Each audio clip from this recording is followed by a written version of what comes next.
Success টিউটোরিয়ালের পক্ষ থেকে তোমাদেরকে আবারও স্বাগত জানাই। আজকে আমরা মাধ্যমিকের ও হাই মাদ্রাসা পরীক্ষার একটি গুরুত্বপূর্ণ টপিক, যে এখানে উপপাদ্যের যে প্রয়োগগুলো আছে সেগুলো ঠিক কোন কোন প্রয়োগের মধ্যে আসতে চলেছে তার একটা আমি সাজেশন করে দেব। প্রথমে আমাদের একটু জেনে রাখা ভালো যে যারা আগামী মাধ্যমিক পরীক্ষা ভালো রেজাল্ট করতে চাও তাদেরকে অবশ্যই এই প্রয়োগের কথাটা মাথায় রাখতে হবে। বিশেষ করে যারা 100তে 100 পেতে চাও, তাহলে এখানে প্রয়োগে 3 মার্কস থাকে। এই প্রয়োগটা তোমাকে অবশ্যই করতে হবে। এবং প্রয়োগের ক্ষেত্রে কি হয়, তোমার পাঠ্য বইতে বিভিন্ন রকম প্রয়োগ আছে, অনুশীলনের প্রয়োগ আছে, উদাহরণের প্রয়োগ আছে। সেগুলোর মধ্যে ঠিক কোনগুলি করলে তুমি এই পরীক্ষায় কমন পাবে সেই জায়গাগুলো নিয়ে আমরা একটু আলোচনা করব। প্রথমে সকলের কাছে একটি রিকোয়েস্ট, তোমরা যারা আমার চ্যানেলে প্রথম তারা অবশ্যই আমার চ্যানেলটি সাবস্ক্রাইব করে দিও, যাতে করে আগামী ভিডিওগুলো তোমরা সর্বপ্রথমে পেতে পারো। আমি আগামী দিনে আরও এই যে কদিন মাধ্যমিকের পরীক্ষার আছে সেই কিছু দিনের মধ্যে আমরা আরও নতুন টপিক নিয়ে আসব, যেখান থেকে তোমাকে মাধ্যমিকে 100% স্কোর করতে গুরুত্বপূর্ণ ভূমিকা পালন করবে। ঠিক আছে, চলো দেরি না করে প্রথমে আমরা আজকের যে ভিডিও সেটি শুরু করি। ঠিক আছে, প্রথম প্রশ্ন যেটা তোমার এটা অনুশীলনীতে আছে,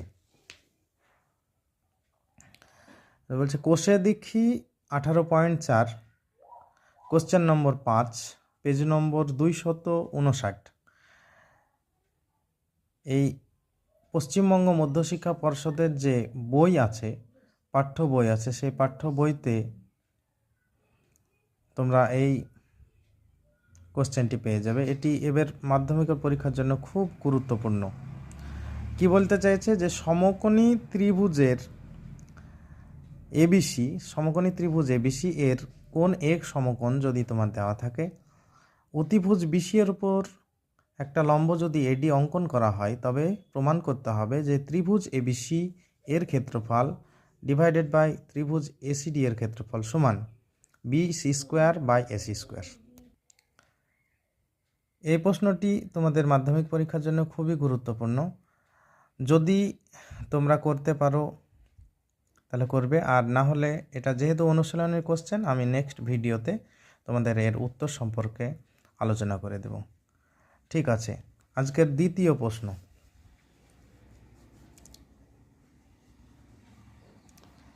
দ্বিতীয় প্রশ্নটা বলা হচ্ছে যে একটি বৃত্ত অঙ্কন করেছি যার ব্যাস হচ্ছে এবি এবং কেন্দ্র হচ্ছে ও। বৃত্তের উপরে যদি কোনো একটা বিন্দু পি হয়, এই পি বিন্দু থেকে এবি ব্যাসের উপর একটি লম্ব যদি অঙ্কন করা হয় যা এবিকে এন বিন্দুতে ছেদ করে, এক্ষেত্রে প্রমাণ করতে হবে যে পিবি স্কোয়ার সমান এবি ইন্টু বিএন।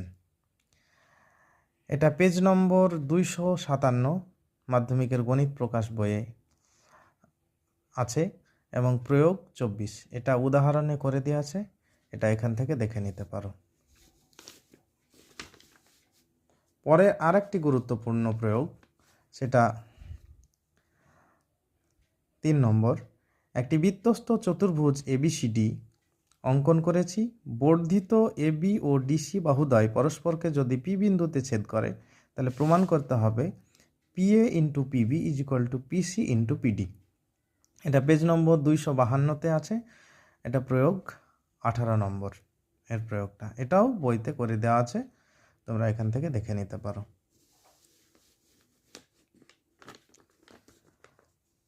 এবার 4 নম্বর কোশ্চেন বলছে এবিসিডি একটি আয়তকার চিত্র অঙ্কন করেছি ও আয়তকার চিত্রের অভ্যন্তরে একটি বিন্দু হলে প্রমাণ করো যে O A square plus OC square is equal to OB square plus OD square.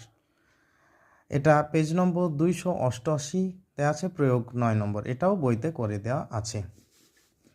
এটা কি হয়েছিল, হাই মাদ্রাসা পরীক্ষায় লাস্ট যে পরীক্ষা 2024-এ এসেছিল, কিন্তু প্রশ্নটার এখানে ABCD এর অভ্যন্তরে ও বিন্দু দেওয়া আছে, কিন্তু হাই মাদ্রাসা পরীক্ষায় যেটা দেওয়া ছিল যে ও বিন্দুটা না দিয়ে ওখানে দিয়েছিল পি বিন্দু, অর্থাৎ ABCD আয়তকার চিত্র তোমাকে অঙ্কন করতে হবে যার অভ্যন্তরে পি একটা বিন্দু থাকবে।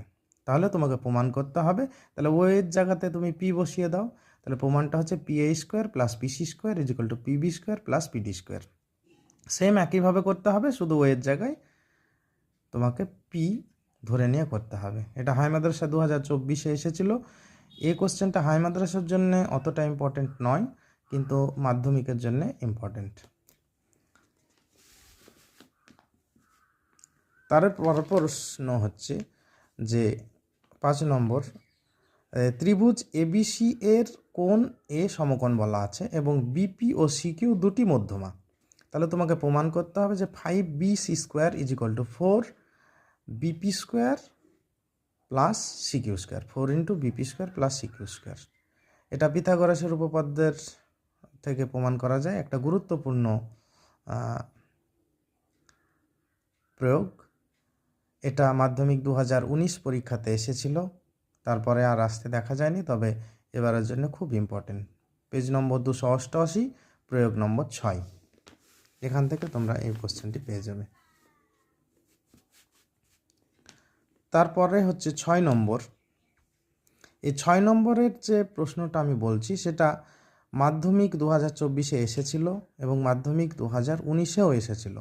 এটি স্কুল বোর্ডের যে মাধ্যমিক সেটার জন্য অতটা ইম্পর্টেন্ট নয়, যেহেতু 2024-এ এসেছিল, কিন্তু হাই মাদ্রাসা 2025-এর জন্য খুবই খুবই ইম্পর্টেন্ট।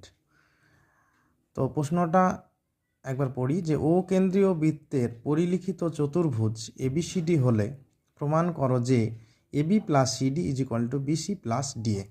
এটা পেজ নম্বর 216 আর প্রয়োগ নম্বর 14। এটা তোমার যে টেক্সট বুক আছে সেখানে তুমি পেয়ে যাবে, মধ্যশিক্ষা পর্ষদের টেক্সট বুক, পেজ নম্বর 216, প্রয়োগ 14। খুব সোজা একটা প্রয়োগ। তারপরের প্রশ্ন, বৃত্তস্থ সামান্তরিক একটি আয়তকার চিত্র, পেজ নম্বর 167, প্রয়োগ নম্বর 5। এখানে তোমার পাঠ্য বইতে তোমরা এই কোশ্চেনের উত্তরটি পেয়ে যাবে। তারপর প্রশ্ন নম্বর 8, এটা মাধ্যমিক 2023-এ এসেছিল, এবারের জন্যও খুব ইম্পর্টেন্ট।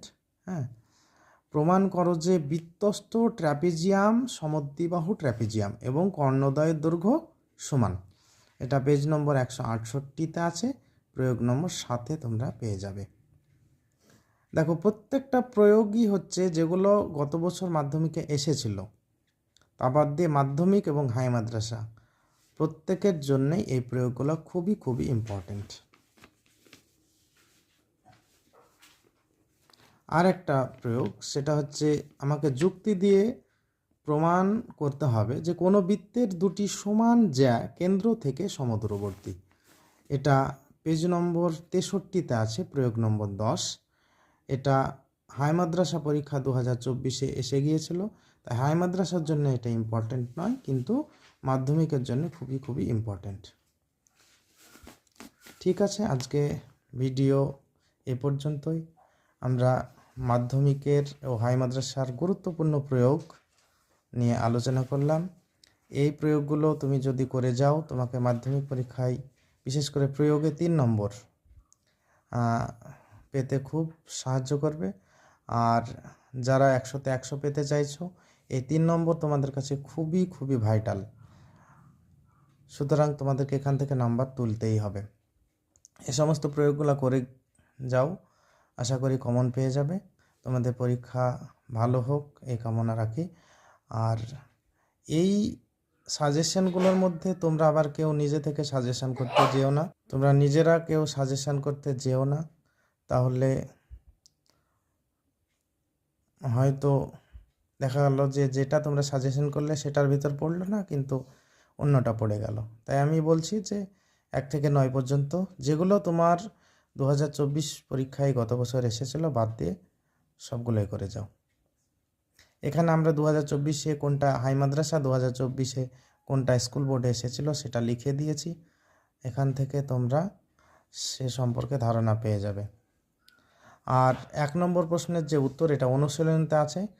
যদি তোমরা এর উত্তর না পাও তাহলে আমাকে আমার কমেন্ট বক্সে কমেন্ট করো, আমি তোমাদেরকে এর উত্তর প্রোভাইড করে দেব, বা এর উত্তর নিয়ে একটা ভিডিওতে আমরা খুব ভালোভাবে এটাকে বুঝিয়ে আলোচনা করে দেব। ঠিক আছে, আজকের ভিডিওটা এই পর্যন্তই। ভালো থেকো। আর আমার আগামী যে পরীক্ষা, তার জন্য তোমাদের কাছে একটাই সাজেশান, তোমরা এখন বেশি বেশি করে পরীক্ষা দাও এবং পরীক্ষাতে কত নম্বর পাচ্ছ এবং সেটা সময়ের মধ্যে করতে পারছো কি না সেসব সম্পর্কে দেখো।